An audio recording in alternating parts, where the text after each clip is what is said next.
तो आज हम लोग देखेंगे वन और वन्य जीव संसाधनों के प्रकार और वितरण। क्या देखने वाले हैं हम लोग?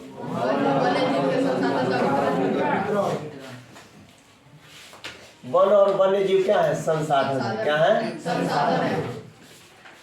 उनके प्रकार, कितने प्रकार के वे हैं और उनका वितरण। वितरण का अर्थ होता है कि विस्तार नहीं, किस तरह वे लोग कहाँ कहाँ कितना कितना मात्रा में है, उसको हम वितरण बोलते हैं। किस क्षेत्र में कितना वे लोग पाए जाते हैं, उनकी मात्रा क्या है, उसको हम बोलते हैं वितरण। तो हम लोग जो टॉपिक देखने वाले हैं वह है वन और उसमें रहने वाले जीव जिनको संसाधन कहा जाता है, वह कितने प्रकार के होते हैं और उनका वितरण कैसे है, किस जगह पर वह कितना पाए जाते हैं। ठीक है ना? तो वन्य जीवों के बारे में इसके पहले हम लोगों ने देख लिया। वन्य जीवों के बारे में, वन्य जीवों के प्रकार भी हम लोगों ने देखा है। ठीक है ना, कि कितने प्रकार के वो होते हैं, जिसमें बहुत कैटेगरी बांटा गया था। लुप्त होने वाले प्राणी, ठीक है, जिनके ऊपर जो है संकट था, वैसे प्राणी, वैसे जीव, सभी का हम लोगों ने लिस्ट बनाया था कि नहीं बनाया था? सभी का लिस्ट हम लोगों ने बनाया था। यहाँ पे खास करके हम वन के बारे में देखेंगे कि वन के कितने प्रकार हैं और कहाँ कहाँ उनको बांटा गया है। ठीक है ना? तो चलिए देखते हैं। कह रहा है इनका संरक्षण होना चाहिए। क्या होना चाहिए? क्यों संरक्षण होना चाहिए? क्योंकि संसाधन और संसाधन मानव जीवन के लिए जरूरी है। इनका प्रबंधन, प्रबंधन का अर्थ क्या होता है? वह सारी चीजें जो इनको जीवित रखेंगी, उनका नियम, उसको क्या बोलेंगे? नियंत्रण, कंट्रोल। ठीक है ना, कि कोई चीज खत्म ना हो, कोई चीज बर्बाद ना हो, किसी भी चीज की कमी ना हो उनका। ठीक है ना, उन पे हम नियंत्रण रखेंगे। विनिमय का, विनियमन का अर्थ होता है उपलब्धता। क्या होता है? उपलब्धता, उपलब्ध कराना। उस वर्ड से संबंधित होता है कौन चीज? विनियमन। और यह थोड़ी सी है कठिन। क्या है? कठिन है। रुपया पैसा थोड़ी है आपकी मैनेज कर लोगे, 10 रुपया वहां, 5 रुपया वहां, 15 रुपया वहां रख दोगे। यह जीव है। जीव के पास क्या होता है? जीवन होता है। और इनको कंट्रोल करना मशीन की तरह नहीं हो पाता है। मशीन जब चालू किए बंद कर दिए, जब चाहा आपने कौन कर दिया? चालू कर दिया। जब चाहा तब 10 गो खरीद के लाए, जब चाहा तब क्या कर दिया? बेच दिया। जहां मन किया वहां रखे, जहां मन किया वहां से हटा दिया। आप मशीन के साथ ऐसा कर सकते हैं, मूर्ति के साथ ऐसा कर सकते हैं, लेकिन जीवों के साथ ऐसा नहीं कर सकते। इसलिए वह जीवों का जो है संरक्षण, जो है प्रबंधन, नियंत्रण, विनिमय थोड़ी सी क्या होती है? कठिन होती है। समझ में आ रहा है कि नहीं आ रहा है? ठीक है, लेकिन इसका प्रबंधन सरकार जो है कर रही है। इसका प्रबंधन सरकार कर रही है। ठीक है, देखिए वनों को 3 भागों में बांटा गया है बच्चों। वनों को कितने भागों में बांटा गया है? 3 भागों में। आरक्षित वन, रक्षित वन, अवर्गीकृत वन। बोलो। आरक्षित वन, बच्चों आरक्षित वन जो है अधिक मूल्यवान होते हैं। क्या होते हैं? अधिक मूल्यवान। आरक्षित वन जो है अधिक मूल्यवान होते हैं। इसमें 60% तक इमारती लकड़ियां वगैरह इसमें क्या होती हैं? पाई जाती हैं। ठीक है ना? और 60% क्षेत्र में भी यह क्या होता है? पाया जाता है। वनों के जो 60% क्षेत्र है उसको आरक्षित वनों के श्रेणी में रखा गया है। क्लियर हो रहा है ना? वनों के जितने भी क्षेत्र है उसके 60% को हम आरक्षित वनों की श्रेणी में रखे हुए हैं। उसमें इमारती लकड़ियां और बहुमूल्य वन पदार्थ पाए जाते हैं। उसके बाद रक्षित वन आता है। ठीक है ना? और सभी वनों का 1/3 है, 1/3 है। ठीक है ना?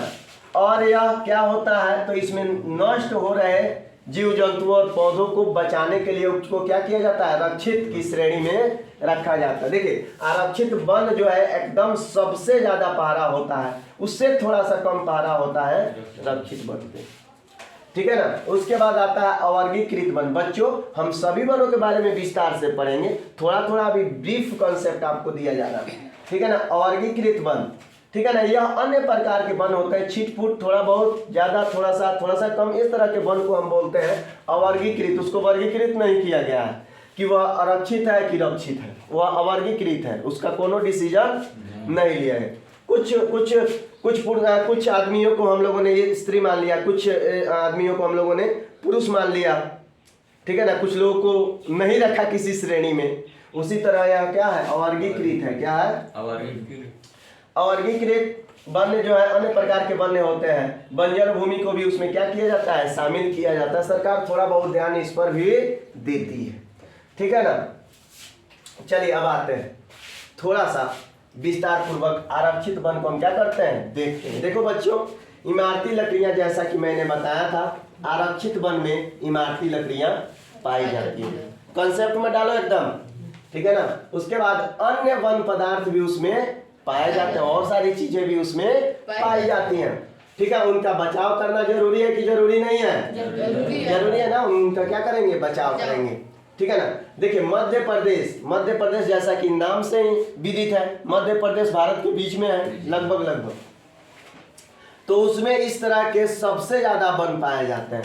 पूरे प्रदेश के 75% वन को हम आरक्षित वन की श्रेणी में रखे हुए है ना, ठीक है। उसके बाद जम्मू और कश्मीर में इस तरह के आरक्षित वन पाए जाते हैं। आंध्र प्रदेश में भी पाए जाते हैं, जो नीचे है सबसे, मतलब कि दक्षिण साइड में भारत के, ठीक है। उत्तराखंड जो ऊपर साइड में है, ठीक है ना। तमिलनाडु नीचे है, तमिलनाडु के बारे में आप बहुत बढ़िया से जानते होंगे, ठीक है ना। पश्चिम बंगाल जो इस साइड में पूर्व साइड में है, महाराष्ट्र जो पश्चिम साइड में है समुद्र के किनारे।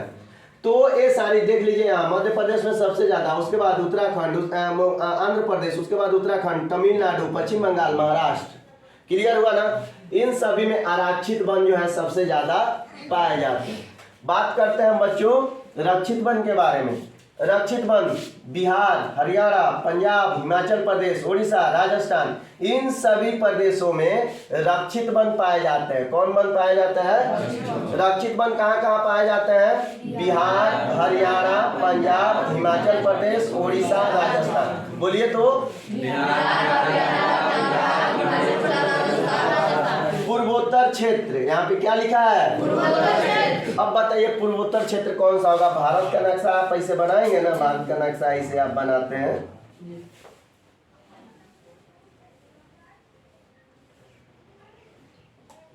तो ये वाला क्षेत्र पूर्वोत्तर क्षेत्र होता है। ये वाला क्षेत्र क्या होता है, पूर्वोत्तर क्षेत्र। तो यहाँ पे कौन कौन आ जाएगा, बिहार, हरियाणा, पंजाब, हिमाचल प्रदेश, उड़ीसा, राजस्थान, ठीक है ना। तो राजस्थान तो थोड़ा इधर आता है, लेकिन सबसे ज्यादा क्षेत्र कौन सा है, ये वाला। बात बुझा रहा है। तो यहाँ पे रक्षित वन पाए जाते हैं। कौन वन पाए जाते हैं बाबू, क्लियर। और ये अवर्गीकृत वन हर जगह थोड़ा बहुत पाए जाते हैं। चलिए अब बात करते हैं कि समुदाय और वन संरक्षण के बारे में। समुदाय से आप क्या समझते हैं बच्चों, समुदाय लोग जहाँ मिलजुल के रहते हैं और वहाँ की सभी चीजें लोगों को मिला करके जो एक निर्माण होता है, जिस ढांचा का निर्माण होता है, उसे हम कौन सी कहते हैं, समुदाय कहते हैं। समुदाय किसे कहते हैं, लोग, ठीक है, पेड़ पौधे, पशु पक्षी, ये सब जो एक साथ आते हैं तो उनको बोला जाता है समुदाय। खास करके लोगों की भागीदारी इस समुदाय में ज्यादा होता है, क्योंकि सभी पशु पक्षियों से ज्यादा समझदार कौन होता है, इंसान होता है। कौन होता है, इंसान होता है, ठीक है। तो यहाँ पे अगर हम वन संरक्षण की बात करें तो समुदाय और वन संरक्षण में क्या रिलेशन है, what is the bond between समुदाय एवं वन संरक्षण, ठीक है ना। तो यहाँ पे देखिए कहीं कहीं गांव के लोग जो है अपने वन की रक्षा स्वयं करते हैं। बहुत मूवी वगैरह आप लोगों ने देखा होगा, जहाँ पे वहाँ के लोग बाघों की रक्षा करते हैं, वहाँ के लोग हाथियों की रक्षा करते हैं। बात बुझा, वहाँ के लोग पेड़ काटने से क्या करते हैं, मना करते हैं। तो ये लोग क्या करना चाहते हैं कि अगर जंगल बचा रहेगा तो हम लोगों को खाने पीने की किसी प्रकार की कोई दिक्कत नहीं होगी। हमें जंगलों की क्या करनी चाहिए, सुरक्षा करनी चाहिए, हमें जंगलों की देखभाल करनी चाहिए, ठीक है ना। यहाँ पे अगर हम बात करें सरिस्का बाघ रिजर्व की, अगर हम बात करें बच्चों, तो यह राजस्थान में पाया जाता है। कहाँ पाया जाता है, राजस्थान में। वहाँ के लोग बहुत जागरूक है। 5 गांव मिल करके, ठीक है ना, 1200 यानी 1200 हेक्टेयर भूमि भैरवदेव डाकौ सेंचुरी क्षेत्र घोषित कर दिया है। कौन सी, भैरवदेव डाकौ सेंचुरी, बोलो तो सेंचुरी, सेंचुरी। और इसके अपने नियम कानून है, इसके अपने नियम कानून है कि कैसे पेड़ों का किस तरह से जो है हम उपयोग करेंगे, किस तरह उपयोग नहीं करेंगे, हमारा व्यवहार जंगली जीवों, जंगली पौधों के प्रति कैसा होना चाहिए, उनके अपने अलग नियम एंड कानून है, ठीक है ना।